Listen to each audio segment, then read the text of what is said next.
네, 앞서 뉴스 첫머리에 자세히 전해드린 것처럼 도이치모터스 주가 조작 의혹과 명품 가방 수수 의혹을 받고 있는 김건희 여사가 어제 검찰의 조사를 받았습니다. 12시간여의 비공개 대면 조사였고요.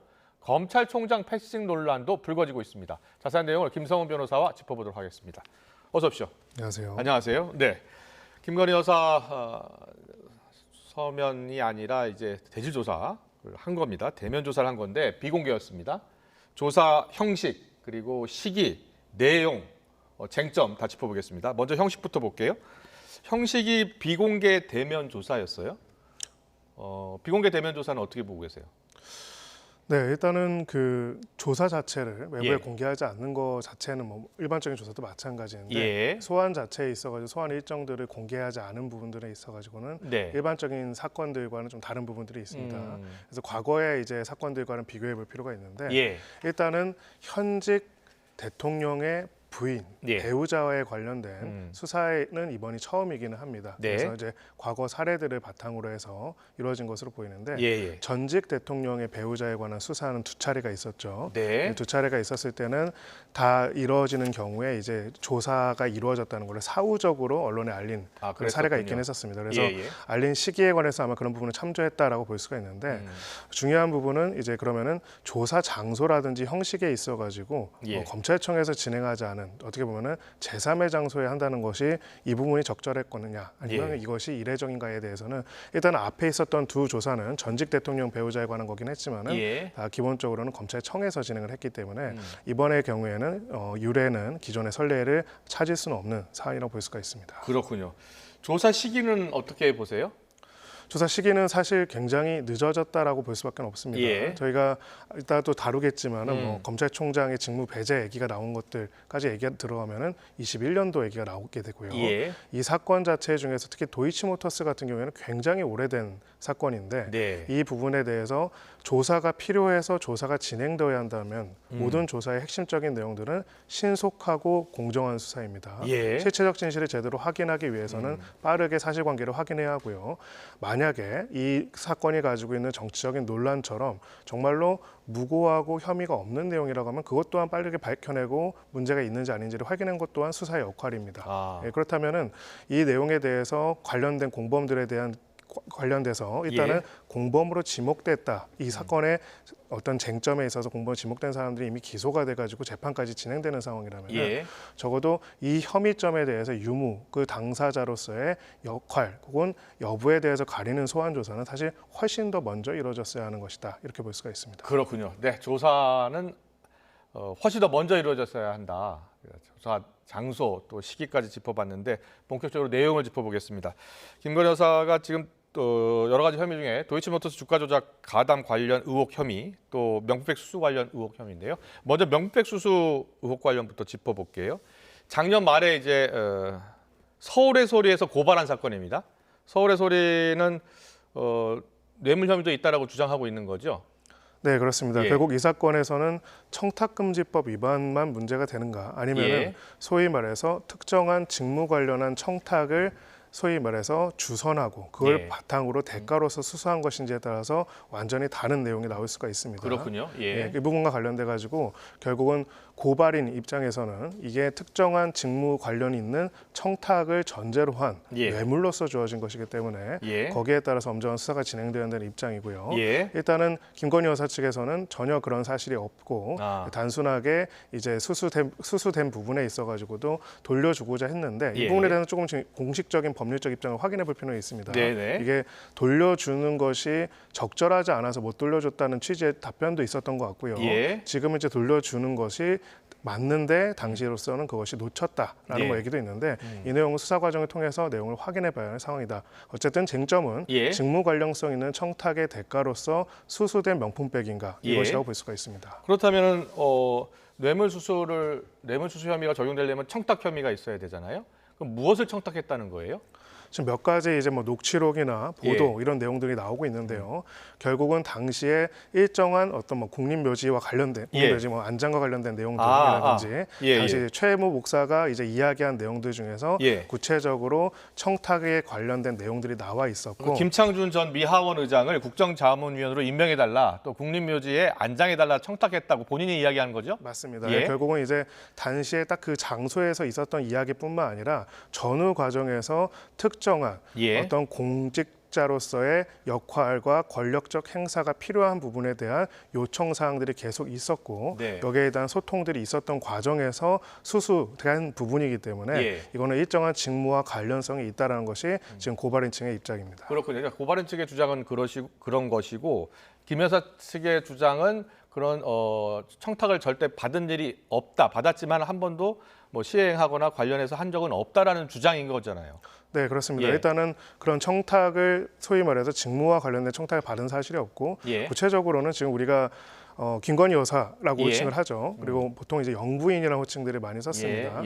그래서 우리가 법적으로는 그러면 영부인은 어떠한 직무상 권한과 권력을 가지고 있는가? 우리 법상으로는 그런 건 없습니다. 그냥 대통령의 가족입니다. 그렇다면은 구체적으로는 어떠한 공직자로의 권한 행사에 개입을 하거나 그런 것들이 있으면 안 되는 것인데 특별하게 그런 부분이 없다라는 취지로 이야기를 하고 있는 것이고요. 다만 이 부분은 이제 수사를 통해서 확인할 필요가 있는 것은 구체적으로 이 부분에 있어서 만약에 최종적인 그 청탁의 내용들이 들어주진 않았다고 할지라도 구체적으로 그런 부분들에 대한 논의 그리고 실질적인 영향력을 행사한 부분이 있거나 그런 것을 기대했거나 했다라고 한다면은 그거와 관련돼 가지고도 혐의점이 인정될 수 있는 부분들이 있습니다. 그래서 여기에 대해 뭐 확인할 필요가 있습니다. 행정관하고 뭐 통화도 했고 또 그 행정관은 통화를 했으나 불가한 사항이다라고 답변도 줬다는 겁니다. 여기까지는 어떤 혐의가 적용될 수 있는 거예요? 만약에 이제 그렇게 되고 그것이 이 수수와 관련이 있다고 한다면은 결국은 직무 관련성 있는 어떤 뇌물을 제공했지만 실제로는 그 직무 관련성 있는 청탁의 결과를 이루지 못한 것으로 볼 여지 또한 있습니다. 물론 이제 그 직무 관련성으로서 직무적 권한을 가진 거랑은 별개로 결국은 결국은 이제 그런 일정한 직무 관련성 있는 권한 행사를 제3자에게 해줄 것을 기대하고 수수를 했고 그렇다면은 본인 스스로가 그런 직무가 아니더라도 그러한 영향력이 있는 직권을 가지고 있는 사람에게 그 부분들을 전달을 하고 그 부분이 안 된다는 얘기를 했다고 한다면 이거는 알선했다라고 볼 수도 있거든요. 이런 부분들에 대해 가지고 있는지 여부들이 또 확인이 되어 올 것으로 보이고요. 최종적인 청탁이 들어졌는지 안 들어졌는지보다는 청탁을 대가로서 혹은 청탁의 주선으로서 이런 금품이나 물품들이 수수됐는지가 확실한 일단 증거라고 볼 수가 있습니다. 근데 지금 김 여사 측의 주장은 단순 선물이다. 일단 그렇게 주장하고 있고 직무 관련성이 없다라는 주장이고 또 최근에는 그 직원에게 바로 다시 돌려주라고 지시를 했고 그 직원이 깜빡했다라는 또 지금 그런 주장이 또 새롭게 나온 거예요. 네, 그렇습니다. 그래서 제가 아까 정확하게 지금 현재 입장이 무엇인지를 제가 이제 대리인이 아닌 사람으로서 얘기하기 좀 어렵다고 얘기하는데요. 처음에 이제 일부 보도에 따르면은 이것을 일단은 대통령 내외가 수수한 선물은 원칙적으로는 국고에 기속이 되기 대통령 때문에 기록물관리법에 따라서 그렇기 때문에 이거를 임의로 돌려주게 되면은 여기에 대해서는 국고 손실이 될 수가 있어서 돌려주지 못한 것이다라는 답변을 했다라는 취지로 일부 보도가 나왔었습니다. 근데 지금은 이제 그것이 아니라 수수 자체를 할 의사가 없었고 그래서 바로 돌려줄 것을 지시했는데 실무선에서 그걸 잊었을 뿐이다라는 취지로 이제 답변을 하고 있다고 하기 때문에 객관적으로 그렇다면 당시에 어떤 상황에서 어떤 식으로 지시가 내려진 것인지 그리고 앞에 답변은 그러면 어떤 공식적인 답변이었고 뒤에 답변과는 어떤 관련이 있는지 이런 부분들을 확인해 볼 필요가 있습니다. 왜냐하면 앞에 답변과 뒤에 답변은 논리적으로 하나의 얘기로서 이제 일치돼서 동시에 존재할 수 없는 모순적인 상충되잖아요. 그렇습니다. 최재형 목사와 관련해서는 어떤 뭐 예를 들어서 본인이 청탁을 했다라고 주장을 하고 있잖아요. 그럼 어떤 혐의가 적용될 수 있어요? 네, 그러면 만약에 그 직무와 관련돼서 뇌물을 준 것이다라면 증례죄가 될 수가 있습니다. 그러면 최재형 목사도 만약에 이게 뇌물이고 그런 혐의가 적용이 된다면 최재형 목사도 처벌을 받는 거예요? 그렇습니다. 기본적으로 뇌물 같은 경우에는 수수한 쪽뿐만 아니라 증례한 쪽에서도 당연히 처벌을 받는 조항이 있기 때문에 직무 관련성 있는 어떤 뇌물을 제공했다라면 그 제공한 자 또한 형사적으로 처벌될 수 있습니다. 알겠습니다. 지금 관련돼서는요, 지금 행정관들 조사도 대부분 마친 거 아니에요? 네, 관련된 조사들은 많이 이루어졌다고 하고요. 예, 그럼 김건희 여사가 거의 마지막으로 조사를 했다라고 보면 되는 거예요? 네, 그렇습니다. 예. 어제 이제 조사 전체 시간들 중에서 대부분은 도이치모터스 관련 조사였다고 하고 예. 이 명품백과 관련된 조사는 짧았다라고 합니다. 아, 그래요? 그렇다 예. 보니까 관련자들에 대한 조사가 다 이루어졌다면은 이미 그런 내용들이 거의 다 확인된 상태에서 그렇군요. 당사자에 대한 조사를 마무리 짓는 그런 내용이 가능성이 높습니다. 예, 그렇다면 검찰이 최종 판단을 해야 될 거 아닙니까? 그렇습니다. 어떤 사안을 가장 핵심 쟁점으로 보고 조사를 마치고 또 기소 여부를 판단할 것 같습니까? 네, 결국은 두 가지 점입니다. 예. 하나는 구체적인 직무 관련성 있는 청탁이 있었는지, 예. 만약 그런 청탁이 있었다면 그런 청탁을 실질적으로 그런 직무와 관련된 공무원, 공직자들에게 전달하거나 이야기하거나 하는 내용들이 예. 있었는지에 관한 부분이 하나가 있고요. 그리고요. 두 번째는 이제 지금 이야기된 것처럼 명품백 수술을 진행을 했고 예. 이제 수술을 했는지 아니면은 지금 항변하고 있는 것처럼 예. 수술을 할 의사가 없이 바로 돌려주고라고 이야기를 했는데 네. 돌려주지 않은 것인지에 대한 객관적인 사실관계에 대한 확인이 필요할 것입니다. 알겠습니다. 잘 들었습니다. 계속해서 도이치모터스 주가 조작 사건 관련 조사 어떻게 이루어졌을지 한번 짚어보겠습니다. 이 사건이요, 2020년 4월에 고발 사건이었더라고요. 보니까 네. 4년 넘게 수사 조사가 이루어지고 있는 것이고, 또 관련해서는 권오수 전 도이치모터스 회장은 지금 1심 판결까지 나온 상황이에요. 자, 이번에 김건희 여사를 조사할 때 어떤 점을 중점적으로 조사할 것 같습니까? 네, 이 내용 자체가 크게 봐선 복잡하지만 네. 아주 간단하게 이야기를 하면요. 예. 결국 주가 조작과 관련돼서 유죄를 판결받은 사람들이 있습니다. 예. 그리고 이 유죄를 판결받은 사람들 중에서는 일부 그 유죄 판결받은 사람들에게 자금을 제공하거나 계좌를 맡겼던 예. 사람으로서 지목된 사람 중 하나가 김건희 여사입니다. 그렇군요. 결국은 예. 이제 이 사건에서는 그렇다면 이 주가 조작의 공범들과 혹시 주가 조작에 대해서 공모, 즉 그걸 알고 공모하면서 자금을 제공한 공범 관계가 있는지를 밝히는 것이 가장 핵심적인 내용이라고 볼 수가 있고요. 그렇군요. 여기에 예. 있어가지고 단순하게 주가 조작 사실은 모르는 상태에서 예. 자금 운용을 맡겼다가 이들이 주가 조작 행위를 한 것으로서 관련이 없는 것인지, 예. 아니면 이 범죄 행위 자체를 알고 그것을 인식한 상태에서 관련돼서 주가 조작을 방조하거나 예. 아니면 공모한 것인지가 결국 핵심적인 쟁점이다, 이렇게 볼 수가 있습니다. 그렇군요. 근데 2020년 4월부터 이제 검찰이 수사를 하기 시작을 했고요. 대면 조사를 한 차례 했었고, 그리고 또 한 차례 정권이 바뀐 다음에 또 한 차례 했다는 거예요. 그런데 당시에는 김건희 여사 관련해서는 불기소한 거 아니에요? 네, 아니면 일단은 수사를 중단한 거예요? 불기소한 거예요? 아니면 판단을 안 한 거예요?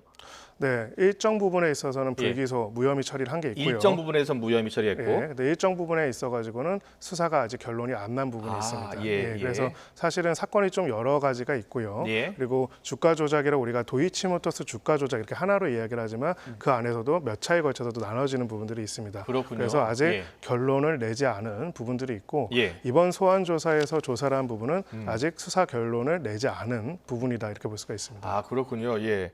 그러면 이번에 도이치모터스 주가 조작 관련해서 권오수 전 회장이요, 1심 재판부 판결 내용을 보니까 징역 2년에 집행유예 3년, 벌금 3억 원을 선고했더라고요. 그리고 지금 2심 들어갔고요. 2심에서는 더 벌금 징역 8년, 벌금 150억, 구형까지 지금 더 강하게 지금 재판부에 요청을 한 상황이에요. 네, 그렇습니다. 예. 9월 10일 정도가 아마 이제 항소심 재판에서 선고가 될 예정이다, 이렇게 예. 나와 있고요. 예. 그리고 또 다른 이제 공범으로 이제 지목된 권오수 회장의 공범으로 지목된 사람에 대해서도 예. 이제 관련돼서 이제 유죄 판결이 나온 부분들이 있습니다. 예. 그렇다면 이제 이 도이치모터스 주가 조작이라는 사건의 예. 핵심적인 당사자들에 대해서는 어떻게 보면은 형사적인 재판들까지 진행이 된 상황이기 때문에 그렇죠. 그렇다면은 여기에 있어서 관련이 있는 사람들이 있다면은 네. 혹은 그 관련성에 대해서 부인할 만한 상황이라면은 어떤 형태로든 간에 수사의 결론들이 당연히 나왔어야 하는 시점입니다. 그렇군요. 예, 이미 예. 나왔어야 하는 시점인데 예, 예. 이 부분에 대해서 어쨌든 간에 검찰에서는 아직까지 적어도 김건희 여사에 관련된 혐의점 중에서 일부에 대해서는 수사를 진행을 하고 있다라는 답변만 계속했던 것이죠. 그랬군요. 네. 예, 예. 그런데 최근에 나온 소식에 보면 검찰이 한국 그 거래소에 2009년 4월부터 2011년 12월까지 도이치모터스 주가 조작이 이루어졌던 시점인데, 그 시점에 김건희 여사 그 계좌, 그리고 김건희 여사 어머니죠, 최모 씨, 이 계좌에서 수익이 꽤 나왔다는 거예요. 김건희 여사 계좌에서 13억 9천, 최 씨 계좌에서 9억 원이요. 이런 차익과 수익이 발생했다는 건데 이 부분은 어떻게 이 수사에 참고가 될까요? 네, 결국은 이제 주가 조작 같은 경우에는 예. 그게 모든 범죄가 그렇지만은 세 가지를 주목할 필요가 있습니다. 동기와 방법 그리고 증거, 이제 그것을 연결할 수 있는 증거들이 어떻게 있는지에 관한 부분들을 보는 건데요. 특히나 이제 주가 조작이라는 거 기본적으로 시세를 조종해 가지고 일정한 결과를 만들어내는 건데 필연적으로는 이 시세 조종을 하기 위한 세력, 그것을 기획하는 사람이 있고 그리고 이 주가 조작하는 사람들에게 결국은 그런 것들을 전제로 해서 돈을 제공하는 사람도 있어야 합니다. 우리가 생각을 해보면요, 이 돈을 제공한다는 게 주가를 조작하는 거기 때문에 만약에 주가를 조작하는 것들에 대한 내용들을 전혀 모르는 상태에서 돈을 맡기게 될 경우에는 굉장히 크게 손실을 보이게 될 수도 있겠죠.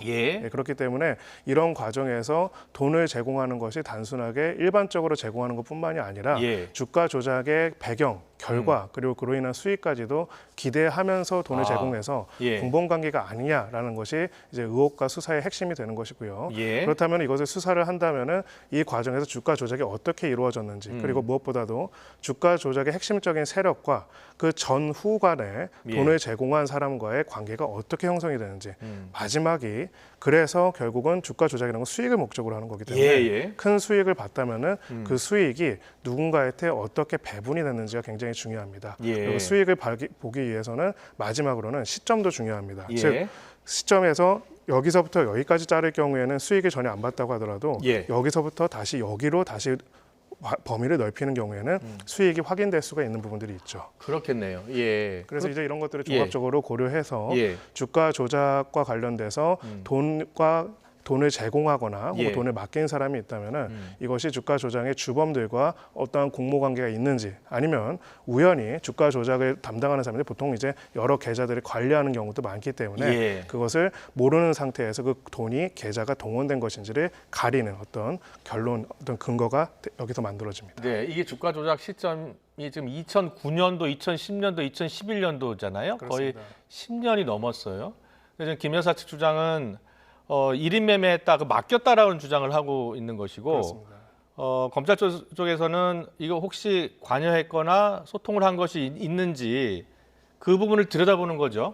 그 증거를 찾아야 되는 거죠. 네, 그렇습니다. 그러니까 결론적으로는 도이치모터스 주가 조작이라고 하지만은 결국은 그렇다면은 주가 조작에는 보통은 외부 세력만이 동원돼가지고 하는 경우들이 별로 없고 대상 회사가 되는 회사의 경영진과 관여된 경우가 굉장히 많습니다. 뭐 사실 거의 대부분이 그렇습니다. 그렇기 때문에 대상 회사의 경영진과 혹은 오너와 그리고 그 주가 조작 세력 이 둘 다와 관련 있는 자본을 제공한 제3자가 있다라고 한다면 그렇다면 이 주가 조작과 전체적인 시세 조정 행위에 대해서 제반적인 정보들을 알고 있거나 그런 부분에 대한 정보들을 익숙하게 알고 있을 가능성이 있다라는 의혹을 가질 수가 있죠. 그렇기 때문에 중요한 거는 이 과정에서 대상 회사의 경영진 그리고 주가 조작을 한 세력 이들과의 전후 간의 관계 그리고 자금을 제공한 사람과의 관계가 어떻게 형성이 됐는지 그 전과 그 후를 중장기적으로 볼 필요가 다 있는 것입니다. 그렇군요. 뭐 일부 보도에서는 김건희 여사와 그 맡겼다는 그 계좌를 관리했다는 그 주가 조작 선수와 직접 통화하는 내용도 있고 의혹도 있다는 거예요. 그 내용이 어떤 내용인지 그 부분도 좀 들여다보겠네요. 네, 그렇기 때문에 굉장히 중요한 거는 단순하게 외관적으로 투자를 일임한 것뿐만이 아니라 실제로 얼마나 긴밀한 경제적인 공동 관계를 가지고 있었는지 그러니까 단순하게 하나의 거래뿐만이 아니라 대상 회사 그리고 이 주가의 조작을 혐의를 받고 있는 사람과의 관계 속에서 중장기적으로 하나의 거래뿐만 아니라 이 거래들을 인식하고 경제적인 이해관계를 공유해온 관계가 있었는지에 관한 부분들과 그들 간에 어떤 소통이 있는지가 수사에 있어서 굉장히 중요한 요소가 됩니다. 그렇군요. 알겠습니다. 자, 도이치모터스 주가 조작 의혹 관련해서 쟁점도 짚어봤는데요. 지금 또 하나 불거진 게 이원석 검찰총장 패싱 논란이에요. 그러니까 이원석 검찰총장이 사후에 보고를 받았다는 겁니다. 보통 검찰총장이 모든 사건을 대부분 보고받고 지휘하지 않나요? 네, 기본적으로 수사에 관한 지휘권 이게 사실 검찰총장의 가장 핵심적인 권한이라고 볼 수가 있죠. 근데 지금 이 내용에 대해서는 아직 공식적으로 검찰총장 명의 발표가 되지는 않았지만 그 고심하고 있다고 하더라고요. 네, 근데 과거에 일부 이제 인사청문회 과정을 이룰 때 이 김건희 여사의 도이치모터스 관련 사건 혐의와 관련돼서 예. 어떻게 될 것인가에 대해서 그런 답변이 오간 적은 있다고 합니다. 예. 즉 과거 추미애 전 법무부 장관이 당시 이제 지금 현재 윤석열 대통령이 이제 검찰총장인 때 있었을 때 검찰총장의 수사 지휘권을 배제하는 결정을 내렸기 네, 때문에 문재인 정부 때 이제 2022년 10월이었었는데요. 그때 장관이 이제 추미애 법무부 장관이었고요. 네. 이거 관련해서 수사가 들어오니까 당시 검찰총장이 이제 윤석열 검찰총장이었기 때문에 그 당시 때는 이제 수사에서 좀 배제시킨 거죠. 맞습니다. 예. 소위 말해서 이해상충, 즉 배우자와 관련된 수사기 때문에 그것을 수사 지휘권이 있는 검찰총장에게 그 수사 지휘를 하지 말라라는 배제가. 근데 그게 지금 있다는 4년 것이죠. 동안 계속 유지되는 건 아니잖아요. 그래서 그 점이 저도 그래서 굉장히 예. 좀 의아합니다. 기본적으로 예. 법무부 장관이라는 직위와 그다음에 검찰총장이라는 직위는 기본적으로 어떤 정부에서 조직을 하고 있고 그 예. 조직에서의 어떤 조직의 장으로서의 권한과 지위가 있지만은 예. 우리가 거기서 지휘권을 배제하거나 하는 것들에 있어서 원인이 된 것이 예. 예를 들어서 법무부와 검찰총장이라는 직위 예. 그리고 검찰총장과 중앙지검과 수사본부라는 수사팀의 직위 이 자체에 대한 어떤 조직적인 제한과 재조정 과정에서 나온 거라면 모르겠지만 예. 그것이 아니라 당시의 검찰총장과 또 해당되는 수사의 대상과의 특수관계 때문에 만약에 예. 이로 인해 가지고 수사를 배제한 것이라고 한다면 그 특수관계가 해소된 상태에서도 수사 지휘권 배제라는 것이 계속 유의미하게 존속을 하는가라는 예. 점에 대해서는 조금 의문이 있고요. 예. 그 부분에 있어 가지고는 일단은 정확하게 검찰총장 명의로 예. 여기에 대한 입장이 무엇인지를 밝힐 그래야겠네요. 필요가 있을 것 같습니다. 예.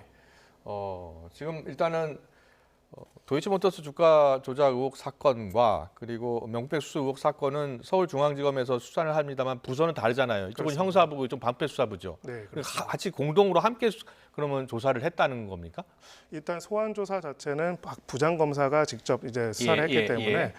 했다라고 하는데 같이 이거를 소위 말해서 공동으로 수사를 예. 하고 있거나 이러지는 않은 것 같습니다. 그렇군요. 알겠습니다. 적용 법조가 다르기 때문인 걸로 보입니다. 예, 이원석 검찰총장이 이 전담 수사팀까지 구성해서 명백 수수 의혹에서 속도를 내라고 한 것까지가 지금 나온 상황이고 이원석 검찰총장이 몰랐다고 하니까 소환 조사 사실을 이 부분은 이원석 총장이 직접 자신의 입장을 밝힐지 여부가 지금 주목이 되고 있기 때문에 직접 밝힌 내용을 봐야지 좀 더 알겠다는 말씀 해주셨습니다. 알겠습니다. 네, 김건희 여사 비공개 대면 조사 12시간 가까이 됐고요. 거기에 대해서 어떤 조사가 이루어졌는지 아직 브리핑은 없었습니다만 관련 쟁점들 짚어봤습니다. 김성훈 변호사와 함께했습니다. 잘 들었습니다.